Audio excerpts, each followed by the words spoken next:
Hello everyone, so this is Pooja and today we are going to talk about Simon Commission and Nehru Report. ये हमारा modern history की हम जो book follow कर रहे हैं वो है स्पेक्ट्रम की बुक और चैप्टर 18 हम पढ़ रहे हैं.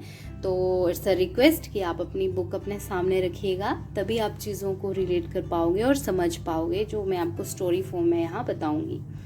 देखो, हम बात करेंगे साइमन कमीशन की. साइमन कमीशन क्या था? Simon appointment of the Indian statutory commission. देखो, it was a group of Simon commission जो था एक 7 मेंबर्स का ग्रुप था. ये 7 मेंबर जो थे ये ब्रिटिश पार्लियामेंट के लोग थे और इनका जो चेयरमैन था वो था सर जॉन साइमन. उसके नाम पे ही इसका नाम पड़ा साइमन कमीशन. ठीक है. The British government set up this commission to enquire into the Government of India Act of 1919. Government of India act आया था 1919 में. उसकी इंक्वायरी के लिए ब्रिटिश ऑफिशियल ने इस कमीशन को बनाया था. उस जो इंडियन एक्ट था 1919 उसकी इंक्वायरी करने के लिए. इस कमीशन का एम था कि इंक्वायरी करे उस इंडिया एक्ट 1919 की वर्किंग की और सजेस्ट करे अगर उसमें कोई रिफॉर्म्स करने हैं तो. ठीक है. The commission arrived in Indian सब कॉन्टिनेंट इन 1928. 1928 में ये जो कमीशन था भारत पहुंचा. और देखो इसका स्वागत कैसे किया गया भारत में.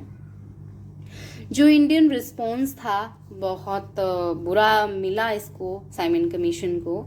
जो कांग्रेस का रिस्पॉन्स था तो कांग्रेस ने क्या किया, the Congress session in Madras meeting under the presidency of M A. Ansari decided to boycott the commission at every stage and in every form. सबने डिसाइड किया कि हम तो सेल्फ रूल की बात कर रहे हैं, हम तो अब पूर्ण स्वराज की आज़ादी की बात करने वाले हैं और हमें ऐसा कोई कमीशन जो यहाँ आके इंक्वायरी करे ये सब चीज़ें तो हमें चाहिए नहीं थी. तो उन्होंने कहा कि उन्होंने कांग्रेस ने डिसाइड किया कि हमने इसका बायकॉट करना है eight every stage and in every form. ठीक है. और जो अदर ग्रुप्स थे ना उन्होंने भी डिसाइड किया. जो मुस्लिम लीग थी और हिंदू महासभा के जो लोग थे उन्होंने भी इसमें कांग्रेस का सपोर्ट किया और साइमन कमीशन को अपोज किया. जो पब्लिक का रिस्पॉन्स था उसमें आप देखोगे जो the commission landed in Bombay on फरवरी 3, 1928 फरवरी 3 को ये कमीशन बॉम्बे पहुंचा. ऑन दैट डे पूरी कंट्री में हड़ताल और मास रैलीज देखने को मिली. और जहाँ जहाँ ये कमीशन जा रहा था, मतलब जहाँ जहाँ ये 7 लोग जो थे जा रहे थे, इनको वहाँ वहाँ ब्लैक फ्लैग दिखाए जा रहे थे. ठीक है. और स्लोगन्स से लोग बोल रहे थे कि साइमन गो बैक के नारे जो थे हर जगह लगाए जा रहे थे. मतलब सभी ने इसका जोरदार विरोध किया था. ठीक है. अब देखो, वो अंग्रेज हो गए इससे परेशान. तो अंग्रेजों ने कहा कि साइमन कमीशन की क्या शर्तें हैं, क्या ये करना चाहता है, क्या इसका काम है, प्लीज़ मतलब आपको एक आदमी तो अपॉइंट करो जिससे हम बात कर सकें. लोग लीडर्स बात करने को ही तैयार नहीं थे किसी के साथ, इनके साथ, अंग्रेजों के साथ. ठीक है. तो अब क्या होता है, जो बॉम्बे लेजिस्लेटिव काउंसिल है वो अपॉइंट करती है बाबा साहब अम्बेडकर को to talk with the Simon commission, कि आप बात करो इनसे. ठीक है. तो अब देखो, जो बाबा साहब अम्बेडकर थे वो क्या बात करते हैं इन कमीशन के लोगों के साथ. वो बोलते हैं, he said we want universal adult franchise. इसका मतलब होता है कि हमें मतलब मेल एंड फीमेल सबको वोट डालने का अधिकार मिलना चाहिए. एंड ही सेड जो डिप्रेस्ड क्लास के लोग हैं ना उनको कॉन्स्टिट्यूशन में ऐसे प्रावधान होने चाहिए कि इनको रिजर्वेशन मिलनी चाहिए. उनकी रिजर्वेशन डिप्रेस्ड क्लास के लिए उन्होंने रिजर्वेशन की बात की यहाँ पे, और उनके उत्थान के लिए काम होना चाहिए उस बारे में बात की बाबा साहब अम्बेडकर जी ने. ठीक है. अब देखो, जो रिपोर्ट आती है साइमन कमीशन की वो क्या थी. साइमन कमीशन बोलता है कि साइमन कमीशन ने डिप्रेस्ड क्लास के लिए तो जो सीट थी रिजर्व तो की, बट ये वहाँ पे उन्होंने एक अपनी शर्त लगा दी कि कहा गया कि जो डिप्रेस्ड क्लास का कोई भी लोग, कोई भी आदमी अगर इलेक्शन लड़ेगा तो पहले उसको उस प्रोविंस के गवर्नर से परमिशन लेनी होगी, क्योंकि इनको पता है गवर्नमेंट में और गवर्नर तो इनका अपना ही होना है, तो ये देखेंगे उस हिसाब से। तो इन्होंने ये शर्त रख दी उसमें।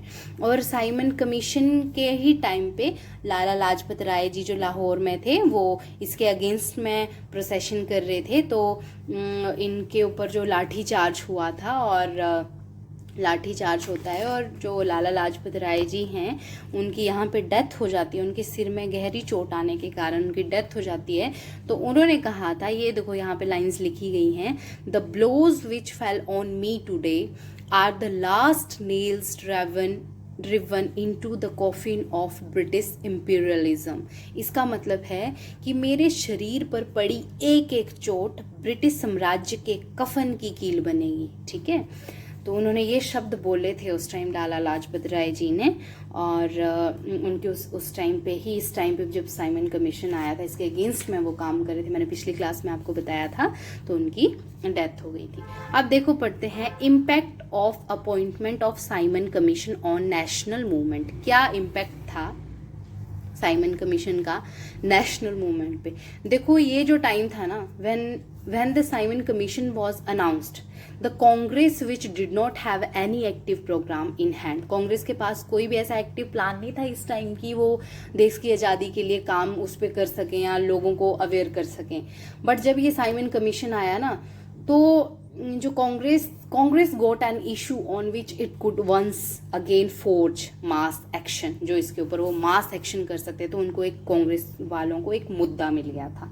ठीक है, अब जो साइमन कमीशन की रिकमेंडेशंस हैं उनके बारे में थोड़ा सा पढ़ेंगे। आप बुक से कंटिन्यू रखिएगा, आप बुक पे एक रीडिंग कीजिएगा, फिर आप मेरी ये वीडियो सुनिएगा, तब आपको ज़्यादा समझ में आएगा।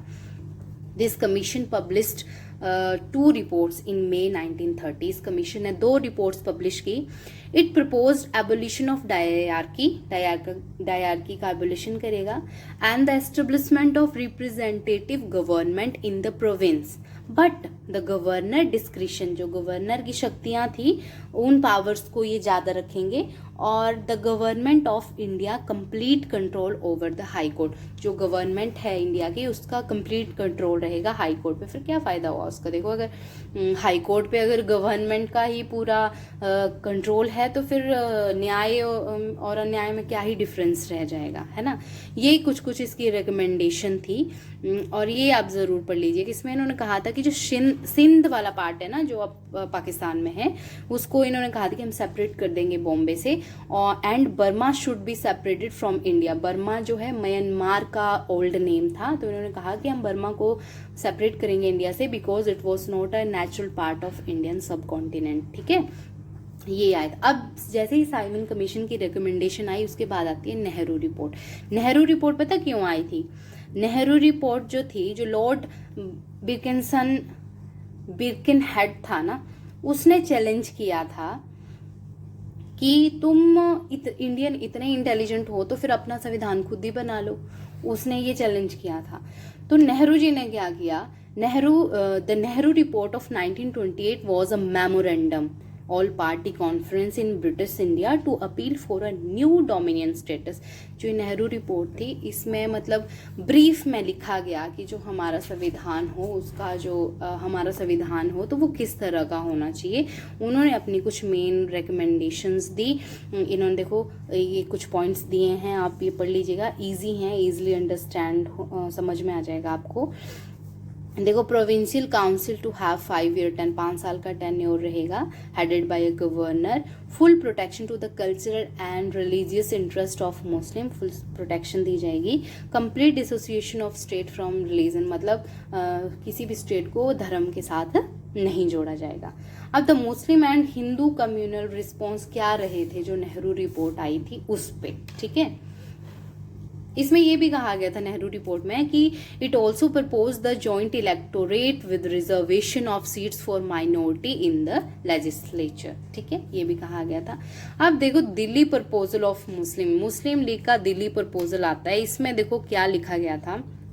इसमें मुस्लिम पता अपनी शर्तें रख देते हैं। वो पता क्या बोलते हैं कि हमें चाहिए, वो बोलते हैं जॉइंट इलेक्टोरेट चाहिए in place of separate electorate with reserved seat for Muslim, मुस्लिमों के लिए रिजर्वेशन दो, और 1/3 representation to Muslim in central legislative assembly, एक 1/3 रिप्रेजेंटेशन चाहिए हमें, representation to Muslim in Punjab and Bengal in proportion to their population. वो बोलते थे कि जहाँ मुस्लिम कम है ना वहाँ तो मतलब उनको रिजर्वेशन दो ही दो, पर जहाँ मुस्लिम मेजोरिटी में है हमें वहाँ पे भी रिजर्वेशन चाहिए। ऐसी ऐसी कुछ इनकी ना डिमांड्स थी। अब जो हिंदू महासभा के लोग थे अब उनकी भी डिमांड्स आना शुरू होगी, उन्होंने अपोज किया इस प्रपोजल को, और मुस्लिम उन्होंने ये कहा कि ठीक है मुस्लिमों को प्रोटेक्शन दी जानी चाहिए, मुस्लिमों को रिजर्वेशन दी जानी चाहिए, पर वहाँ ही दी जानी चाहिए जहाँ पे वो माइनॉरिटी में, जहाँ वो मेजोरिटी में है वहाँ उनको कोई रिजर्वेशन नहीं दी जानी चाहिए। फिर इनके बीच में कोई कॉम्प्रोमाइज़ किए गए, जॉइंट इलेक्टोरेट को प्रपोज कर दिया everywhere but reservation for Muslim only where in minority. ये कुछ इनके कॉम्प्रोमाइजेस हुए एक टाइम पे कि ठीक है जॉइंट इलेक्टोरेट दे देते हैं बट मुस्लिमों को रिजर्वेशन वहीं दी जाएगी जहाँ पे वो माइनॉरिटी में है। इनके कुछ कॉम्प्रोमाइज हुए, फिर बाद में पता अजीब सा अगेन फिर हुआ कि जिन्ना ने जिद पकड़ ली। मैंने आपको पॉलिटी की फर्स्ट क्लास में बताया कि जिन्ना जो था ना उसने एक अजीब सी जिद पकड़ी थी। उसको पता था कि हम जो हैं वो मेजोरिटी में नहीं है और अगर मुझे शासन में आना है तो फिर नए देश की मांग करो बस। फिर उसने अजीब सी जिद पकड़ी थी एक पाकिस्तान बनाने की, बेवकूफ़ ने। अगर वो उसकी जिद नहीं हुई होती वो तो शायद आज पाकिस्तान भारत से अलग होता ही नहीं, वो आज भी हमारा ही पार्ट होता। बट चलो जो भी हुआ। फिर देखो ये क्या करता है जिन्ना, कुछ अमेंडमेंट प्रपोज्ड करता है जिन्ना, जो नेहरू रिपोर्ट आई थी उसके अगेंस्ट में वो अमेंडमेंट्स करता है। वो बोलता है 1/3 representation to Muslim in the central legislature, reservation to Muslim in Bengal and Punjab legislature proportionate to their population till adult suffrage was established and residual power to province, मतलब जो पावर ना सेंटर में है ना स्टेट में है उसको प्रोविंस में ऐड कर दिया जाए। फिर इसने अपने कुछ 14 पॉइंट्स दिए। इसके 14 पॉइंट जो थे इसमें कुछ कुछ पॉइंट्स इसके ठीक भी थे, कुछ कुछ तो इसने अपना मनगढ़ंत ही किया हुआ था। तो देखो इसमें 14 पॉइंट्स में ये क्या बोलता है, ये बोलता है देखो कि federal constitution with residual power to province, जो पावर सेंटर स्टेट में नहीं आती उनको प्रोविंस में डाल दिया जाए। Provincial autonomy, no interference in province में कोई भी इंटरफेरेंस नहीं होगी सरकार की, ठीक है। फिर no constitutional amendment by the centre without the concurrence of the state constitute in the Indian federation. अब देखो ये पॉइंट भी कितना उसने गलत बोला। उसका था सिंपल जैसी बात थी कि मतलब ज़्यादा राइट्स, ज़्यादा रिजर्वेशन जो है वो मुस्लिमों को मिलनी चाहिए, उसका ये था। All legislature and elected bodies to have adequate representation of Muslim in every province without reducing a majority of Muslim in a province to minority और इक्वलिटी। देखो फिर वो बोलता है कि 1/3 Muslim representation in the central legislature, चलो ठीक है, in any cabinet at the centre और इन द प्रोविंस 1/3 टू भी, मतलब उसको 1/3 तो मुस्लिम के लिए चाहिए।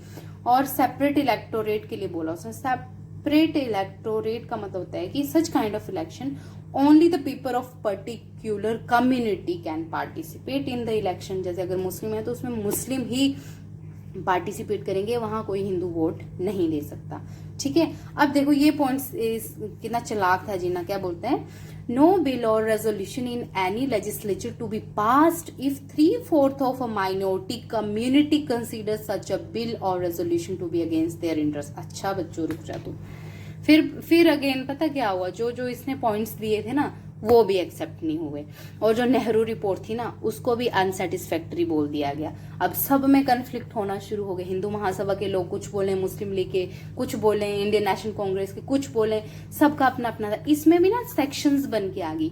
अब इसमें एक सेक्शन बोलती थी कि हमें डोमिनियन स्टेटस चाहिए, और एक सेक्शन बोल रही थी कि नहीं हमें कंप्लीट इंडिपेंडेंस चाहिए, अब हमें छुटकारा चाहिए इन अंग्रेजों से। और एक सेक्शन बोलती थी नहीं नहीं अंग्रेजों को ही शासन करने दो, बस हम जो छोटा मोटा शासन है ना स्टेट में वो कर लेंगे, और जो बड़ी बड़ी पावर्स हैं कंट्री की वो अंग्रेजों के ही हाथ में रहने दो।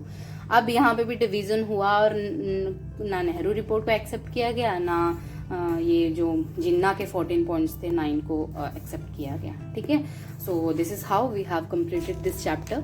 एंड नेक्स्ट चैप्टर है हमारा civil disobedience movement and round table conference. Civil disobedience movement का मतलब होता है सविनय अवज्ञा आंदोलन, जो 1930 में स्टार्ट हुआ था। इसके बारे में पढ़ेंगे हम नेक्स्ट क्लास में। तब तक के लिए जय Hind very much and I hope, thank you very much and I hope आप, मैंने जो आपको मूवी देखने के लिए बोला था वो आपने ज़रूर देखी होगी और आपके लिए कहीं ना कहीं वो हेल्पफुल रही होगी। सो मिलते हैं नेक्स्ट क्लास में, तब तक के लिए thank you very much and जय हिंद।